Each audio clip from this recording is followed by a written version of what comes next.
요한 8장에서부터 16장까지. 이 범위가 커서 이것은 오늘 다 공부할 수는 없고요. 오늘 공부할 부분은 1번 지난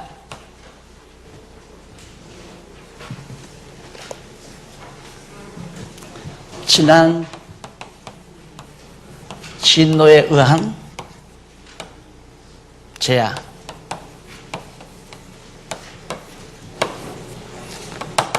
8장에서부터 9장까지. 기억하실 일은 8장에서 9장까지 오늘 강의하는 내용의 모든 재앙들은 이미 지나간 것이다. 역사상에서 이미 지나간 것이다. 앞으로 다가오는 일이 아니라 이미 지나간 것이다.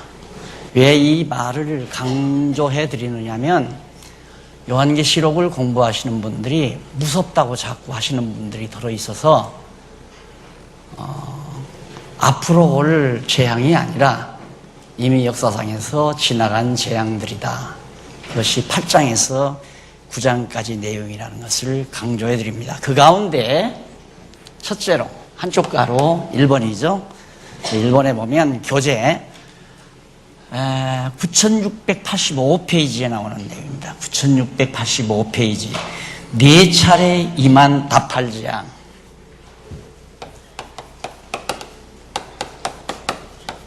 네 차례 임한 나팔재앙. 이것이 8장 내용이에요. 그러니까 지난 진노에 의해서 하나님께서 재앙을 내리셨는데 그 재앙 가운데 천사가 나팔, 7천사가 나팔 하나씩 받아요. 그럼 나팔을 불면 진노가 내려요. 두 번째가 불면 또 내리고, 그래서 네 번째 나팔까지 내리는 재앙이 있고요. 그 다음 두 번째는 여기다 해야 되겠죠. 밑에 쓰니까. 두 번째는 그 뒤에 조금 내려가 보면 9장 나와요. 어디에 나오느냐면 9696페이지 나오죠. 다섯째 나팔과 첫째 화 나와요.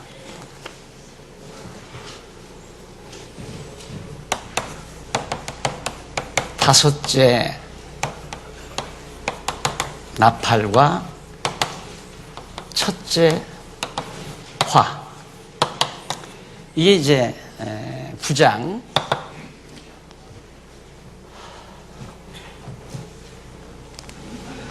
다시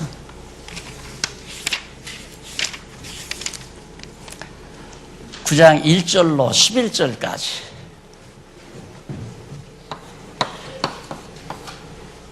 그 다음 세 번째가 여섯째 나팔과 둘째 화. 이게 이제 9장 12절로부터 마지막 절까지. 그래서 오늘 공부할 구도가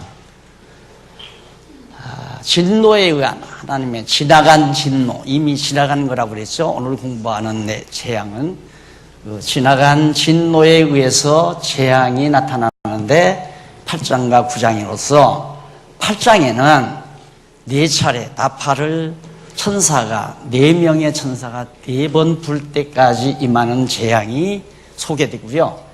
그 다음 이제 세 번의 화가 남아 있어요. 그것이 이제 5, 6, 7 천사가 나팔 불 때 일어나는데 이미 지나간 재앙은 다섯째 나팔을 불 때 첫째 화가 지나가요. 화가 3번 지나가야 되거든요. 그런데 여섯째 나팔을 불 때에는 둘째 화가 지나가요. 둘째 화가 임해요. 그런데 이 둘째 화가 임해서 진행되는 동안에 사도 요한이 지금 이 요한계시록을 계시를 받은 거란 말입니다. 그러면 둘째 화까지는 지나간 거죠. 이제 남은 것은 셋째 화예요. 셋째 화는 일곱째 나팔을 부를 때 나타나는데, 우리가 지난번에 일곱인 공부했죠? 그 일곱째 인 가운데 마지막 일곱인을 뗄 때 거기서 이제 나팔재앙, 일곱 나팔재앙이 나와요. 일곱 나팔재앙 가운데 여섯째까지 임하고 일곱째에서 이제 대접재앙이 나와요. 이렇게 이제 재앙이 구성이 되어 있거든요. 그러니까 일곱째인 말고 여섯째인 뗄 때까지는 이미 지나간 거고, 그 다음에 일곱째인 즉 나팔재앙은 앞으로 임할 재앙이에요. 그건 다음 주일날 우리가 공부하게 될 겁니다. 그러면 이런 큰 구도를 여러분들이 이해를 하시고, 오늘 공부하는 건 겁내지 마십시오. 이미 지나간 거니까. 8장을 보시면, 우리 한번 8장부터 보십시다. 그러면 이런 화가 교재 9685페이지 두 번째 문단에 보면, 위에서 여섯 번째 줄바꾼데 두 번째 문단에 보면, 여호와 하나님께서는 예수께서 자기를 대적하여 비방할 뿐만 아니라 외식하는 서기관과 바리새인들을 향해서 화가 있을 것을 예언하도록 하나님께서 섭리하셨어요. 그러니까 예수님이 살아생전에 유대교 지도자들, 거짓 선생님들에게 너들 화 임한다. 그래서 바로 이렇게 다섯째인 뿐만 아니라 여섯째인 요 화들이 이제 장차 임하는 거란 말입니다. 예수님의 예언대로 모두가 다 이루어지는 거다. 따라서 예수는 분명히 하나님의 아들 그리스도임이 분명하다는 것을 우리가 확인할 수 있습니다. 그러면 네 차례 임한 환난, 네 차례 임한 나팔재앙을 8장에서 살피는데, 거기도 보면 밑에서 여섯째 줄바꾼데 나오죠. 일찍이 여호와 하나님께서는 예수께서 무화과나무를 마르게 하시고, 그다음 마태복음 21장 19절에 나오죠. 환난 후에 해와 달과 별들이 하늘에서 떨어질 것을 예수님이 살아생전에 예언을 했어요. 그 예언대로 이루기 위해서 결국 요한계시록에서 이런 재앙들이, 나팔재앙들이 임하는 사실, 또 그렇죠, 나팔재앙들이 임하는 사실을 우리가 살펴볼 수가 있습니다. 그러면 첫째로 8장에서 그 1686페이지의 제일 상단에 보면 양쪽 가로 수목과 해물을 파멸하는,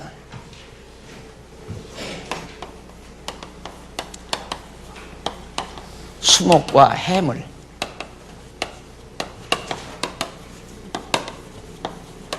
파멸한, 이것이 8장 1절로부터 그 이하 9절까지죠.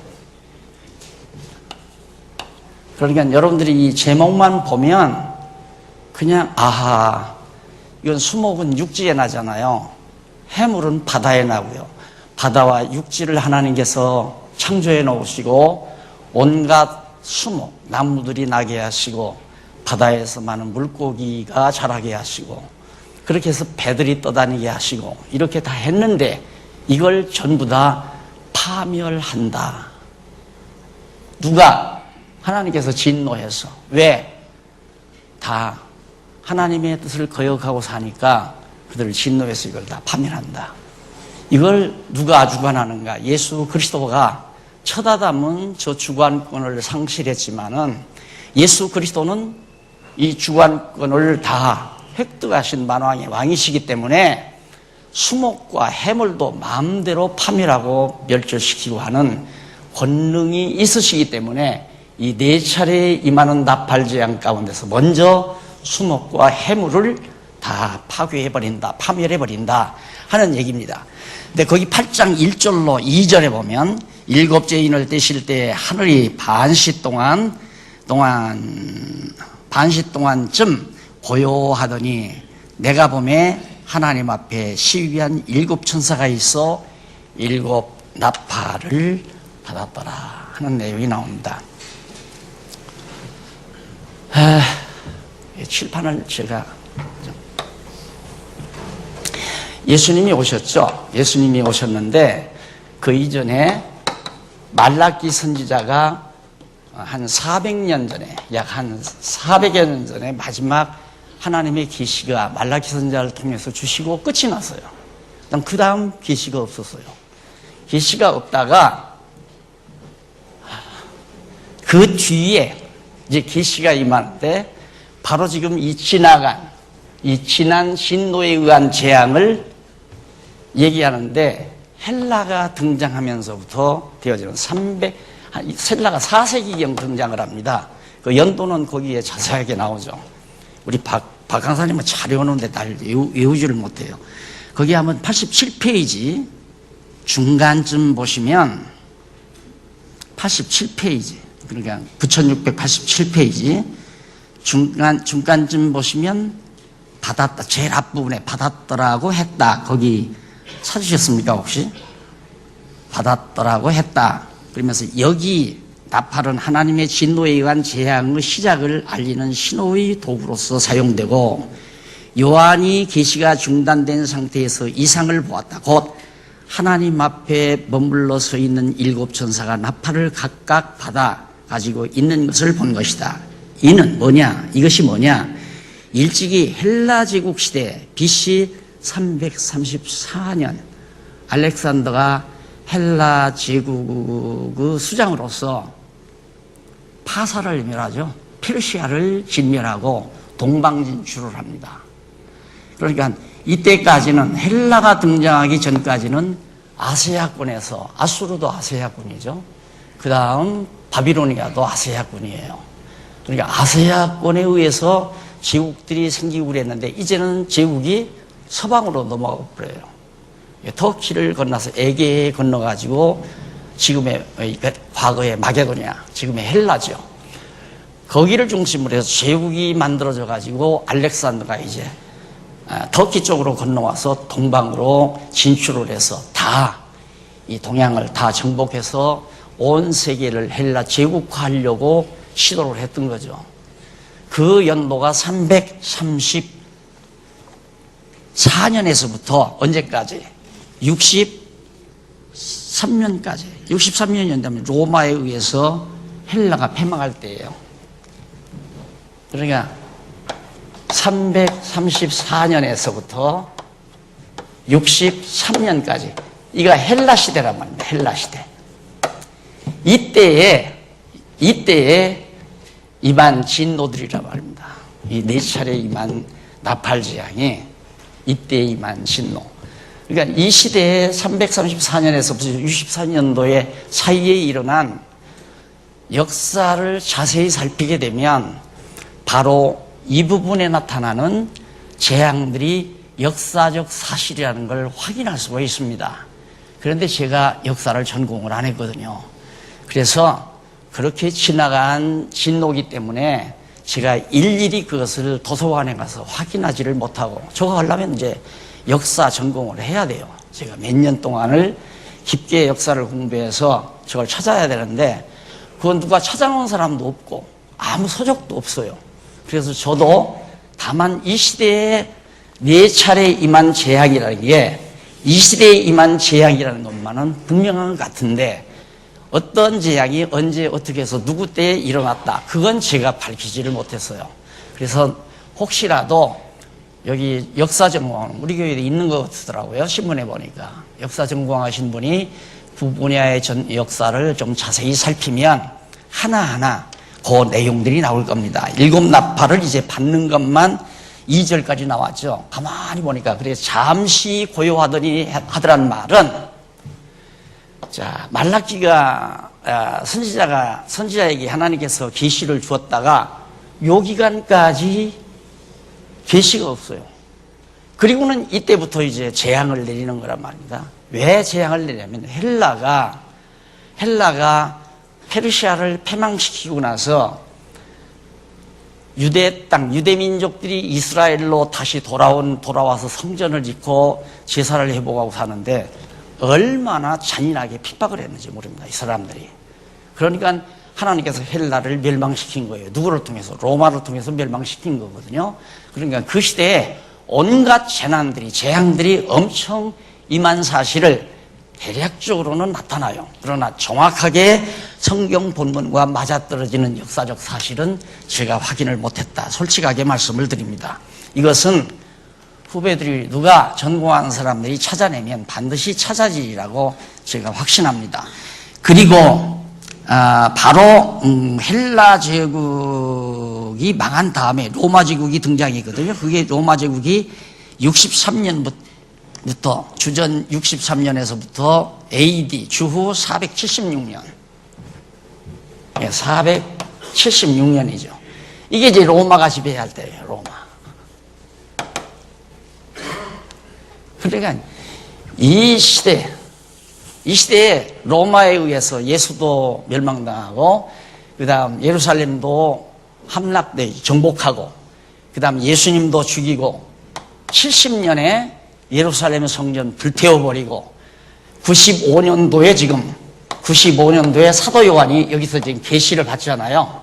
그리고 그 이후에 132년쯤에는 예루살렘을 완전히 성을 불태워버리고 다 멸망시켜요.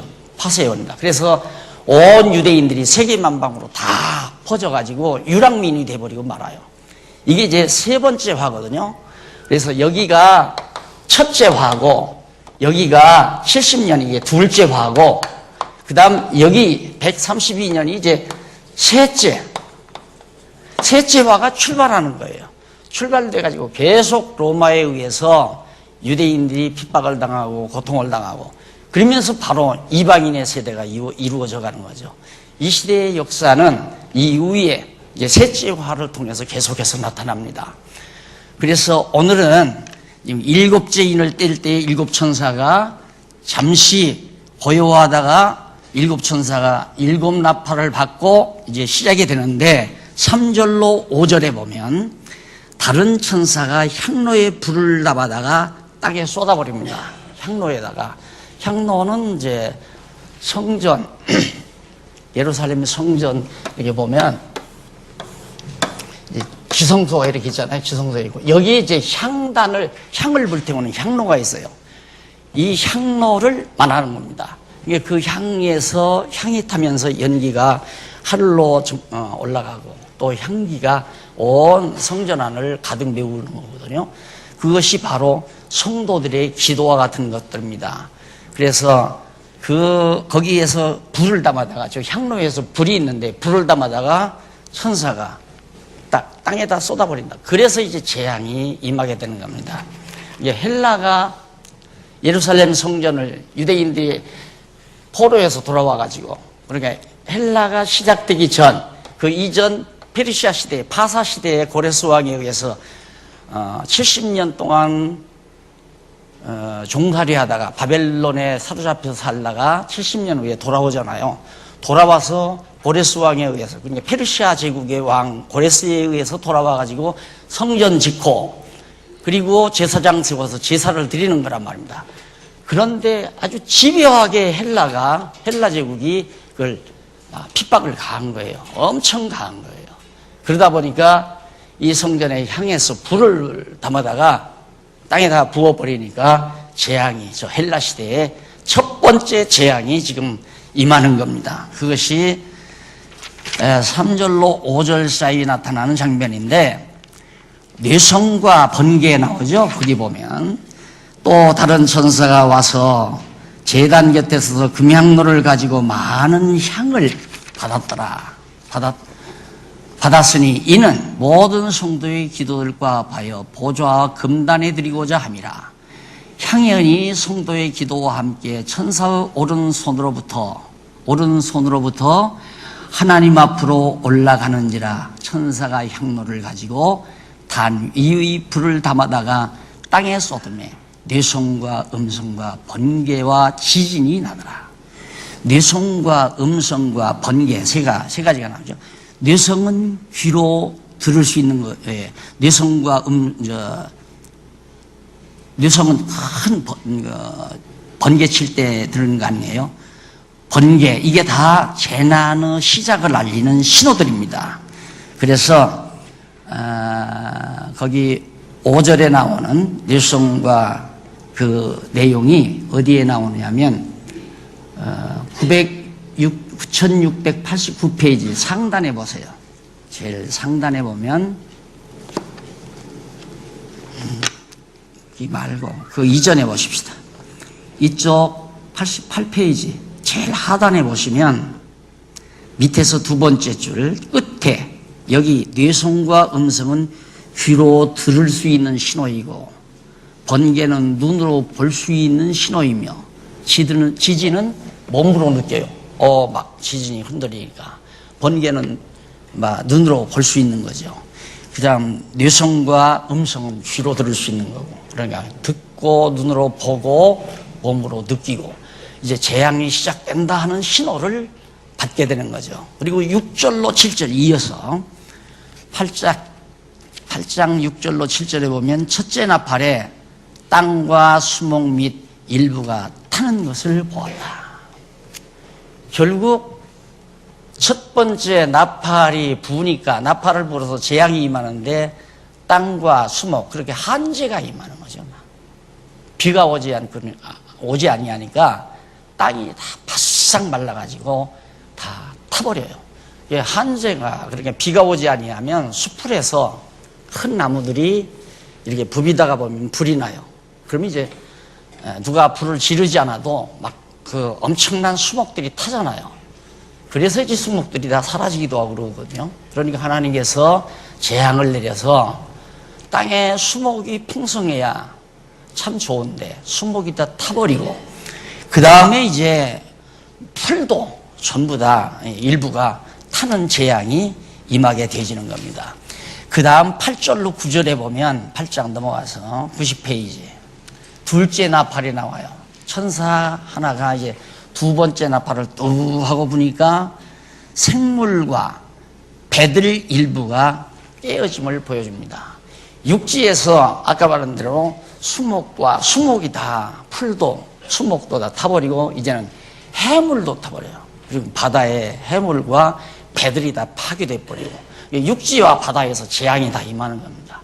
엄청난 어려움을 겪게 됐죠.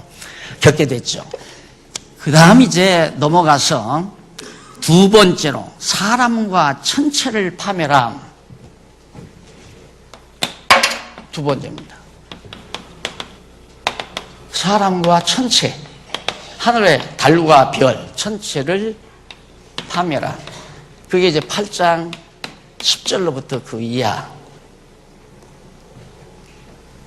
13절까지 간단하게 나오죠. 13절.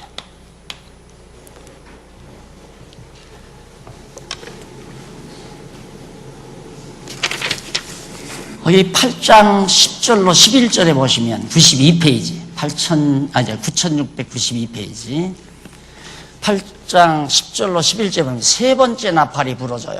세 번째 나팔에 어떻게 물이 써져요. 마시는 물이 샘물이 얼마나 쓴지 몰라요. 왜 그러냐면 거기에 쑥이라는 독초가 들어가요. 쑥이라는 동물이 인간들이 마시는 샘물 속에 들어가서 그걸 먹는 자마다 다 죽어가요. 사람이. 그리고 네 번째 나오죠. 네 번째 이쪽 12페이지 마지막 절에 보면 넷째 나팔을 보니 천체 3분의 1이 어두워짐을 보여줍니다. 해가 어두워져요.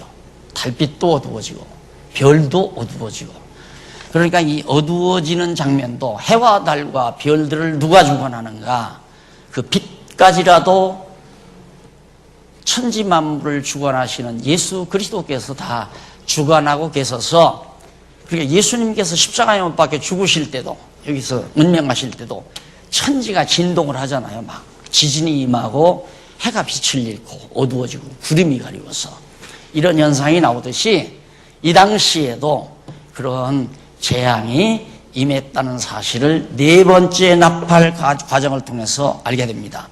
그리고 나서 13절에서 밑에 8장 13절 보면 공중에 날아가는 독수리가 3번 화를 선언함을 들려줍니다.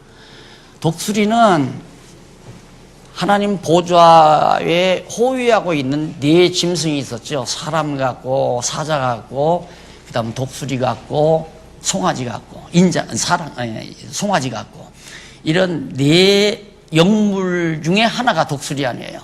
독수리는 민첩해서 빨리 전달하거든요. 그런 것처럼 여기 이제 독수리가 하나 날아가면서 선언을 하는데 뭐라고 선언하냐면 내가 또 보고 들으니 공중에 날아가는 독수리가 큰 소리로 이르되 땅에 거하는 자들에게 화가 있으리로다. 이 외에도 새 천사의 불 나팔 소리를 인함이로다. 왜 세 번의 화가 왜 임하는가? 지금 4명의 천사가 나팔을 불었으니까 7명 중에 4명 불었으니까 셋이 남았잖아요. 이게 새 천사가 남았기 때문에 아직도 화가 셋이 남아있다 그 말이에요. 그러니까 분명히 이미 지나간 거 아니에요. 4차례의 임한 나팔 재앙은 이미 지나간 거예요. 그래서 지난 진노에 의한 재앙이다 그 말이에요. 지나간 재앙이다. 우리에게 임할 건 아니에요. 이미 지나가서 이루어진 거니까. 근데 화가 4번 이루어지는데 문제는 5째 나팔과 6째 나팔이 그래서 나오거든요. 4차례 임한 재앙이 있고 여기는 5째 나팔에 의해서 첫째 화가 임하고 여기는 6째 나팔에 의해서 둘째 화가 임해요. 이것만 오늘 공부하면 오늘 공부는 우리가 마무리하게 됩니다. 자, 그러면 보십시다. 우선 넘어가서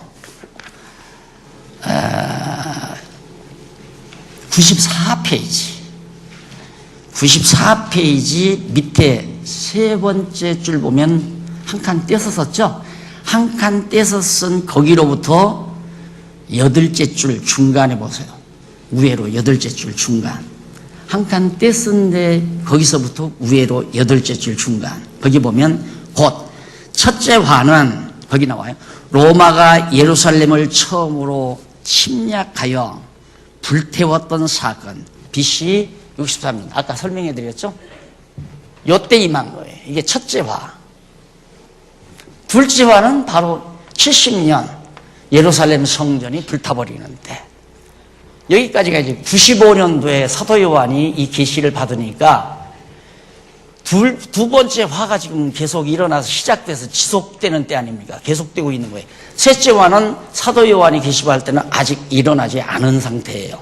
그러니까 이것은 남은 여기는 지난 진노에 의한 재앙이지만 여기서부터는 남은 진노에 의한 재앙이 바로 95년도에 일어난 셋째 화부터는 다음 주일에 우리가 공부할 내용입니다.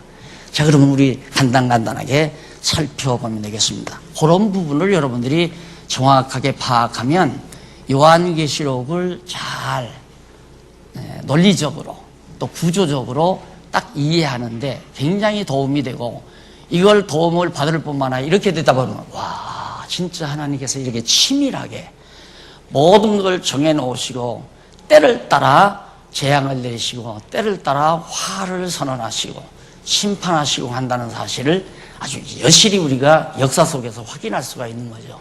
이런 걸 통해서 우리의 신앙이 좀 더 조금 전에 여러분 경건에 대해서 들었잖아요. 이런 걸 알아야 자연스럽게 경건한 마음이 생기는 겁니다. 하나님 두려운 줄도 알고 하나님 경외하는 줄도 알고 그러니까 하나님 두렵게 경외한다는 것이 경건이거든요. 그러니까 우리가 모여서 경건회를 하는 것은 하나님을 여호와 하나님을 깨닫고 나면 두려운 마음이 생기죠. 너무 위대하신 분이니까. 그래서 그분을 경외하는 마음 가지고 그분을 찬양하고 그분의 뜻을 간절히 사모하고 기도하고 그래서 경건회는 기도와 찬양이에요. 그러니까 시편 내용이 경건의 결과로 나오는 거라고 생각하면 됩니다. 시편은 기도와 찬양으로 이루어져 있잖아요. 뭐에 의해서? 하나님의 언약에 의해서. 하나님이 언약하시니까 그 언약의 말씀이 내 욕심이 이루어지기를 바라는 것이 아니라 하나님의 정하신 뜻과 언약이 이루어지기를 바라는 기도. 그것이 여러분들이 주일마다 나오셔서 아이들로부터 어른까지 기도하는 내용이란 말입니다. 내 욕심이 이루어지지 말게 하시고 하나님의 계획이 이루어지게 하시옵소서. 그게 이제 일단 기도고 그 다음 지금까지 우리를 섭리해 주시고 깨닫게 해서 하나님 알게 해주시고 경외하게 해주신 하나님께 마음껏 우리 찬양을 부르잖아요. 그래서 경건에는 기도와 찬양이 경건의 2대 요소예요. 경건에는 2개예요. 근데 간단하게 성경 우리가 상고하면서 다시 하나님의 뜻을 다시 인식하고 경건한 마음을 다시 가다듬는 이것이 이제 말씀을 간단히 상고하는 의미가 있는 겁니다. 그리고는 이제 우리가 이거 끝나고 지금 분방 공부잖아요. 하나님 말씀을 이렇게 공부하는 거예요. 이렇게 모여서 내가 듣고 싶은 과목을 가서 마음대로 내가 듣고 싶은 과목에 가서 듣고 공부하고 내 신앙을 길러가고 이런 것들이 이제 우리가 신앙생활에 큰 힘이 되는 거죠. 우리가 양식을 먹어야 되잖아요. 우리가 경건한 생활을 하려면 하나님의 뜻을 알아야 경건한 생활이 가능하니까 하나님의 뜻을 알기 위해서 성경을 지금 우리가 배우는 거 아니에요. 그것이 바로 신앙생활의 다란 말입니다. 알고 나면 이제 하나님의 뜻을 알고 나면 하나님의 뜻대로 살고 싶은 소원이 생기고 그 소원을 기도하고 소원대로 살게 해주신 것 찬양하고 이것이 우리 신앙생활의 전부다, 다다 하는 것을 다시 한번 우리가 연상하시면서 이제 다섯째 나팔 부는 장면부터 나옵니다. 다섯째 나팔과 첫째 화 여기 나오죠. 다섯째 나팔과 첫째 화 그것이 9696페이지 거기 그 한 중간에 보시면 일찍이 나오죠. 그 페이지 한 중간에 보시면 근거 이 다섯째 화의 근거가 나오는데 여호와 하나님께서는 예수께서 무리와 제자들에게 말씀하시면서 외식하는 서기관과 바리새인들을 향해 화가 있을 것을 예고했죠. 그리고 예수님 당시에 벌써 너희들 화 임한다. 이때도 로마가 멸망해서 화를 받았는데 로마에 의해서 정복당해서 화를 받았는데 또 너희들이 화가 당한다. 예수님이 33세 사시다가 승천하셨잖아요. 앞으로는 화 당한다. 예수님께서 화 당한다고 예언한 말씀이 여기서 이루어진 거예요. 70년에. 그러니 어떻게 예수를 안 믿어요? 이게 역사적 사실인데. 그래서 믿음이 생기는 거 아니에요. 억지로 믿으라고 해서 믿는 게 아니라 성경을 깨닫고 나면 예수님이 하나님의 아들 그리스도임을 안 믿을 수가 없게 되어 있잖아요. 예언대로 딱 벌써 예수님 가신 이후 40년도 못 돼서 딱 이루어져요. 첫 번째, 두 번째 화가. 이제 세 번째 화도 또 임하는 거거든요. 그래서 먼저 이제 다섯째 나팔과 첫 번째 화가 임하는데 화 중에 내용이 뭐냐? 9장 1절로 4절에 보면 양쪽 가로 1번 나오죠. 황충이 땅 위에 출현을 합니다. 황충이 나타나요. 황충이. 그런데 거기 9장 1절 보십시다. 다섯째 천사가 나팔을 불 때 나팔을 불매 내가 보니 하늘에서 땅에 떨어진 별 하나가 있는데 저가 무저갱의 열쇠를 받았어요. 무저갱. 이게 완전히 어두운 권세, 짐승 권세의 본부가 무저갱이에요. 그게 거기 가둬놨단 말입니다. 근데 별 하나가 딱 떨어졌는데 그게 무저갱을 여는 열쇠가 있어요. 그게 무저갱 열쇠를 딱 여니까 무저갱에서 사망 권세들이 나와가지고 그러니까 짐승 권세의 졸개들이 나온 거죠. 그 무저갱에서 나와가지고 재앙을. 그게 누구냐면 로마 제국을 떠다 황충이라고 하는 것이 로마 제국 군대들에 대한 상징이에요. 비유. 얼마나 무지무지한 숫자가 로마 군대들이 예루살렘의 진격에서 예루살렘을 다 진멸하잖아요. 그래서 그 모형들이 나오는데 무저갱의 연기로 어두운 중에 황충이 나오는 것을 사도 요한이 봐요. 근데 황충이 바로 거기 나오는 대로 로마 제국에 대한 하나의 모형이다. 그래서 제일 밑에 줄 97페이지 제일 밑에서 두 번째 줄 앞부분에 보시면 요한은 다섯째 천사가 나팔을 불었을 때 본 것에 관하여 언급하는데 하늘에서 쫓겨나 땅에 떨어진 악한 천사죠. 악한 천사. 타락한 천사니까 악한 천사가 무저갱의 열쇠를 주께로부터 예수님께서 무저갱의 열쇠를 그 악한 천사에게 맡겨요. 그 악한 천사에게 열쇠 맡기니까 두말할 것 없이 저 대장에게 대장들이 지금 갇혀있는 무적행의 열쇠를 열어줄 거 아니에요. 그러니까 거기서 튀쳐나온 것이 로마 제국의 등장이에요. 여기를 말하는 거죠. 바로 등장해서 예루살렘 유다 백성들을 다 이스라엘을 정복하잖아요. 그래서 이스라엘이 유다 백성들이 로마 제국 치하에서 이제 억눌려 세금 상납하고 그렇게 살 수밖에 없는 그런 지경에 놓이게 되는 겁니다. 그 다음 이제 두 번째는 황충이 권세를 수령함 나오죠. 9장 5절로 11절 거기 나오는데, 구 장 5절로 죄송합니다. 하나만 더 살피고, 거기 99페이지 중간에 한 줄 뗀 줄 바꾼 데 나오죠. 그 위쪽으로 네 번째 줄 앞부분에 보시면은 그 주께서 이마에 하나님의 인을 맞지 아니한 유대인만 해야라는 임무를 로마군에게 부여했다. 그러니까 무적행에서 막 그 황충 같은 것들이 올라와서 막 사람들을 다 죽이는데 이마에 인 맞지 않은 사람만 죽여라. 그래서 무지하게 유대인들이 여기서 학살을 당하고 죽게 됩니다. 하나님의 백.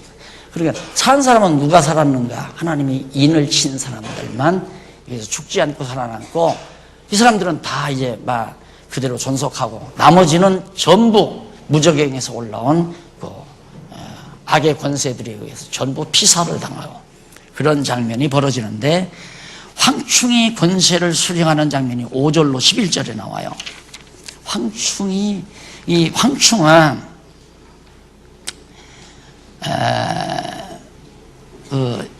이쪽에 보면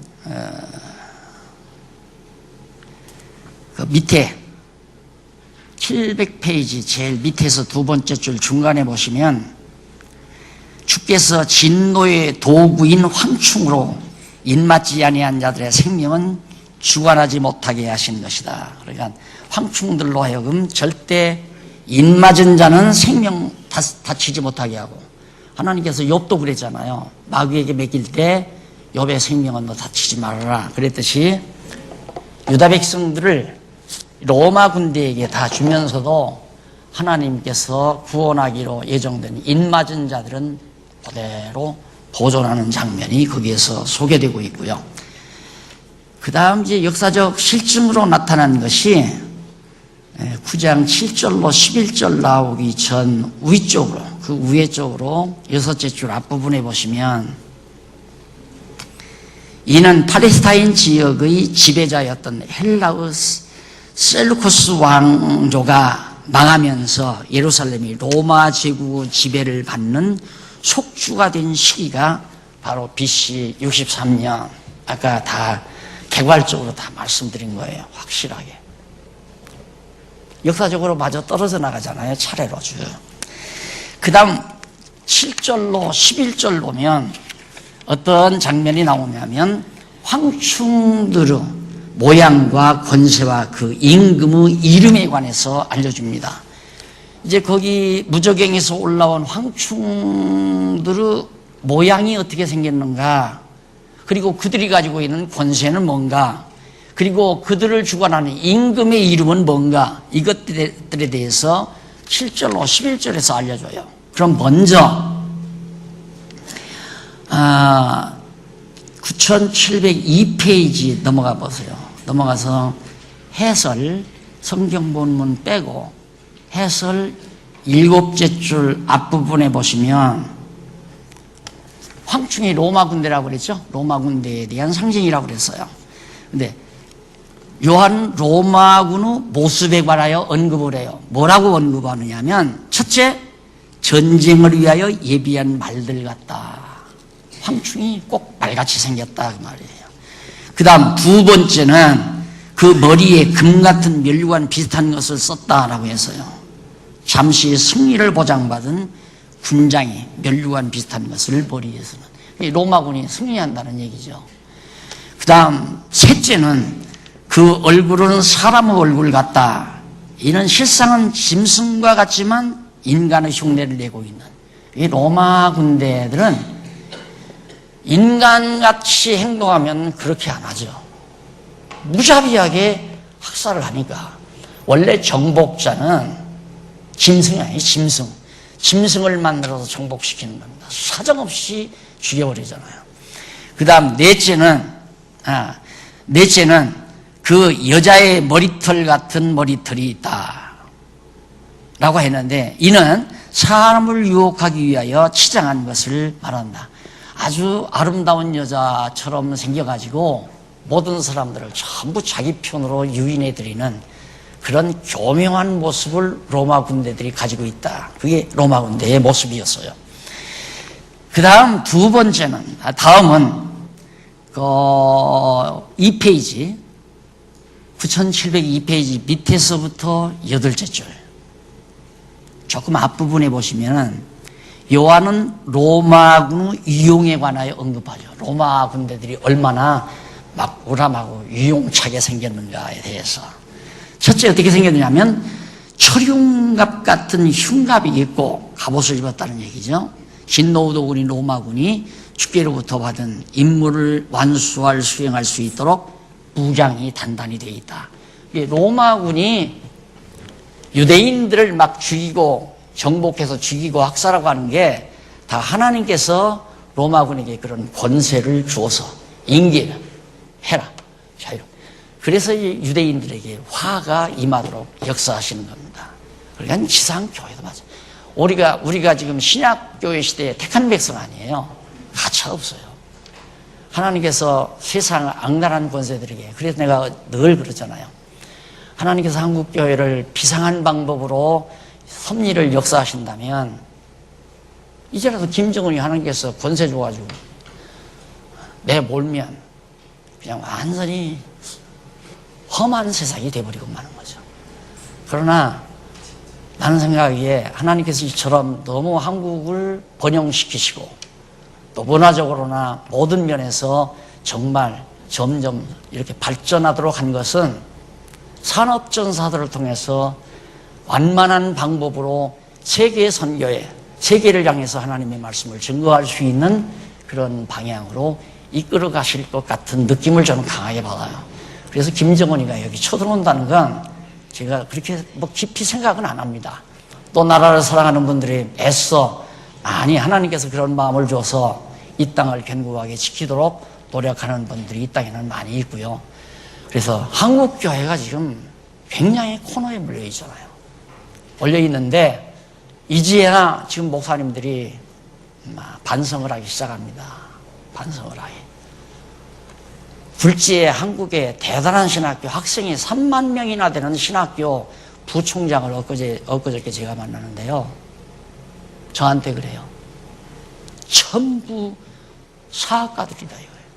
돈 벌기 위해서 하는 거지 진리를 지키고 전승하려는 게 진리이지도 않고, 교수들 수백 명 데려다가 가르치는데 다 각자 제 말 한다는 거예요. 그런 말 듣고 교회 지도자들이 무슨 소리를 하겠느냐 이거죠. 그러면서 자기는 이제 그렇게 신학교를 해서 그렇게 중요한 게 아니라 교회란 이런 것이다라고 하는 모델 교회를 하나 자기는 지금 목표하고 있다고 나보다 2살 아래더라고요. 그래서 소개한 분에게 그러더래요. 고맙다고. 좋으신 분 친구 되게 만나게 해주셔서 고맙다고 그러더라고. 연락이 왔더라고요. 그분도 아주 그냥 진리에 대한 열정도 강하고 한국교회를 살리고자 하는 열정도 대단히 강해서 앞장서십시오. 나도 합력하겠습니다. 내가 그렇게 약속을 했는데, 하나님께서 정말 완만한 방법으로 우리 자녀들 고통당하면 안 되잖아요. 물론 우리 욕심이죠. 하나님께서 택한 이스라엘 백성도 이렇게 무참하게 로마 군대에게 권세를 줘서 무자비하게 막 죽이도록, 입맞지 아니한다는 자 죽이도록 하나님께서 섭리하시는데 우리라고 그렇게 안 할 수 있겠습니까? 그래서 항상 두려운 마음이 생기는 것이 이 경건한 마음입니다. 하나님 늘 두려운 마음을 가지고 정말 내가 오늘을 제대로 살아가고 있는가? 하나님의 뜻에 합당하게 내가 지금 살고 있는가? 하나님이 원하시는 뜻에 내가 열정을 다하고 있는가? 이런 생각을 가지고 사는 것이 경건한 마음이에요. 그런 분들이 모여서 찬송하고 기도하는 것이 경건이고. 자, 자, 그래서 요한이 로마 군대에 대해서 이제 모욕을 보여준 다음에 로마 군의 위용에 대해서 말하는데 철갑 입었다고 그랬잖아요. 흉갑. 다 준비 다 무장시켰어요. 그 다음 둘째는 그 날개들의 소리는 병거와 많은 말들이 전장으로 달려들어가는 소리 같으며 라고 했는데 이는 받은 임무를 신속히 수행할 수 있는 진을 갖추고 있음을 말해주는 것이고, 셋째, 전갈과 같은 꼬리와 쏘는 살이 있어라 했는데 이는 받은 임무를 충분히 수행할 수 있는 무기를 앞으로 총을 쏘고 뒤로 총을 쏘고 뒤에도 사람을 죽이고 앞에도 사람을 죽일 수 있는 무기가 완벽하게 갖추어져 있다. 넷째는 마지막 제일 끝에 부분이죠. 그 꼬리에는 5달 동안 사람들을 해하는 권세가 있더라. 이는 로마군이 정해진 기간, 하나님께서 5달이라고 하는 해하는 기간 5달을 딱 정해줘가지고 그 기간 임무를 온전히 수행할 수 있는 능력을 갖추고 있음을 보여주고 있는 겁니다. 그게 로마 군대들이 가지고 있는 모습이었어요. 그리고 마지막, 그 줄바꾼 데서 아래로 거기 보면 아래로 세 번째 보면 아마돈이라고 하죠. 그러니까 이 로마군의 이름이 뭐냐, 군대 대장의 이름이 뭐냐, 아바돈이라고도 하고 아볼루온이라고도 해요. 그게 황충들이죠. 로마 군대, 황충과 같은 로마 군대의 임금의 이름인데 그 이름의 뜻은 뭐냐면 멸망시키는 자. 아바돈, 아블루온, 이게 멸망시키는 자라는 말이에요. 누구를? 유대인들을, 이스라엘, 유대 나라를 멸망시키는 자. 그리고 로마군이 정렵해가지고 예루살렘 불쳐질러 버리고 마지막 예루살렘 1132년에 완전히 다 회파시켜서 이스라엘 다 망해가지고 세계만방으로 이때 다 흩어졌잖아요. 하나님께서 로마 군대를 멸망시키는 자로 세워가지고 그렇게 로마 군대가 악한 도구로 하나님께서 쓰신 거죠. 하나님이 못하기는 못해요. 하나님이 이스라엘 백성을 딱 보호하면 로마 군대가 어떻게 멸망시킵니까? 로마 군대에게 권세를 해서 뺏겨버리니까. 요 까닭 없이 다 망하잖아요. 왜? 사단에게 맡겨버리니까 망하잖아요. 망하는 건 순식간이에요. 그래서 항상 여호와 하나님이 두려운 거죠. 두렵다는 것이 막 벌벌 떠는 두려움이 아니라 정말 존경하는 할아버지나 아버지가 존경스러운 마음은 항상 두려움이 있잖아요. 할아버지 앞에 가도 두려운 마음이 생기고 혹시나 실수할까 봐서, 아버지 앞에 가도 실수할까 봐서 두려운 마음. 그러니까 효성스러운 마음에 곁들여진 두려움이죠. 그러니까 뭐 잘못하고 막 죄져서 벌벌 떠는 그런 두려움이 아니고 존경하는 마음의 자세예요. 우리가 하나님 앞에서는 항상 그런 경건한 마음을 가지는 것이 우리 신자의 온당한 태도가 아니겠습니까? 그래서 결국 하나님께서는 로마 제국을 통해서 이렇게 딱 70년에 멸망시켜서 이제 둘째 화가 임했죠. 오늘 여기까지 끝난 거예요. 여섯째 천사가 나팔을 불어서 둘째 화가 주 70년에 예루살렘 파괴함으로 끝났습니다. 다음 주일날 우리가 여섯째 천사가 나팔을 불 때 대접 7개를 천사들에게 다 맡깁니다. 그 장면을 다음 주일날 공부하도록 하고 집에 가셔서 그 이후에 2장만 읽어보세요. 2장. 그러니까 오늘 9장까지 했으니까 10장과 11장 내용을 집에 가서 아마 한 30분만 읽으면 다 읽을 수 있을 거예요. 미리 복습하고 오시면은 매우 공부하는데 유익하실 겁니다. 기도하십시다. 자비로우신 하나님 아버지, 살아계셔서 역사를 주관하시고 다스리시는 하나님 아버지요, 예수님 당시에 로마 제국의 역사를 하나님이 주관하시는 것을 요한계시록에서 살폈습니다. 헬라 제국도 하나님께서 주관하신 것을 살펴봤습니다. 하나님 아버지요, 우리 하나님 앞에서 망동하지 말게 하시고 항상 경건한 마음으로 하나님 경외하며 사는 슬기로운 종들 되게 하시옵소서. 예수님 이름으로 기도드립니다.